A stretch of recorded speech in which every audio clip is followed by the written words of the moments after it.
Un derby non è mai una partita come le altre. Se poi la partita è l'ultima di campionato con le due squadre che hanno già ottenuto la salvezza, lo spettacolo è assicurato. La Sestrese, che sta vivendo forse il miglior periodo di questa stagione, ha un unico obiettivo: riscattare la sconfitta dell'andata. La Genova Calcio, dall'altro lato, dopo 2 pareggi consecutivi, vuole confermare il risultato dell'andata per scavalcare i cugini in classifica e chiudere in bellezza la stagione. Chi otterrà la corona di regina del ponente genovese? La partita è fin da subito piacevole, la prima occasione arriva solamente all'8° minuto, quando Venturelli prova da fuori area. Il tiro sembra vincente, ma Grosso si distende e mette in angolo. Non passa nemmeno un minuto e Venturelli prova ancora dalla stessa mattonella.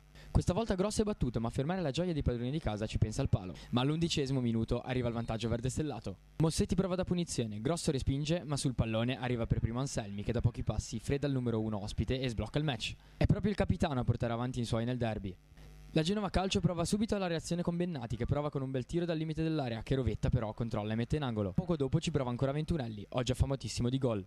La posizione è la stessa, ma questa volta a salvare la Genova Calcio ci pensa Grosso con un vero e proprio miracolo. Ci riprova la squadra ospite. Questa volta è Raso, che dopo aver ricevuto palla in seguito a una serie di rimpalli prova il volo, ma trova la ottima posizione di Rovetta. Passiamo alla ripresa. Pronti via e la Genova Calcio riesce a trovare il pareggio con Rossi. Angolo battuto corto da Ranieri per Riggio, che scodella in mezzo un ottimo pallone che Rossi riesce a insaccare anticipando tutti. È 1-1. Ma appena 5 minuti dopo tornano in vantaggio i padroni di casa con Merialdo, che riesce ad arrivare indisturbato davanti a Grosso e a batterlo per il nuovo vantaggio verde del stellato. La Sestrese poco dopo può chiuderla con battaglia, servito da pochi passi da Leto, ma questa volta il numero 10 spara alto. Ancora Sestrese vicino al gol con Venturelli, che servito da battaglia entra in area e batte Grosso. Ma a salvare la Genova Calcio questa volta ci pensa Digno, che salva sulla riga. A pochi minuti dal termine la Genova Calcio rimane anche in 10 uomini per l'espulsione di Capitan Raso per questo fallo commesso ai danni di Leto. Ma gli ospiti non si abbattono e all'88° trovano il pareggio con Massara, che orchestra bene e riesce a battere Rovetta servito da pochi passi da Rossi. Sembra finita così, ma gli ospiti non avevano fatto i conti con Minardi. Appena entrato il numero 18 allarga il pallone su Tacchino, che riesce a mettere un cross perfetto che permette a Minardi di insaccare per il definitivo 3-2.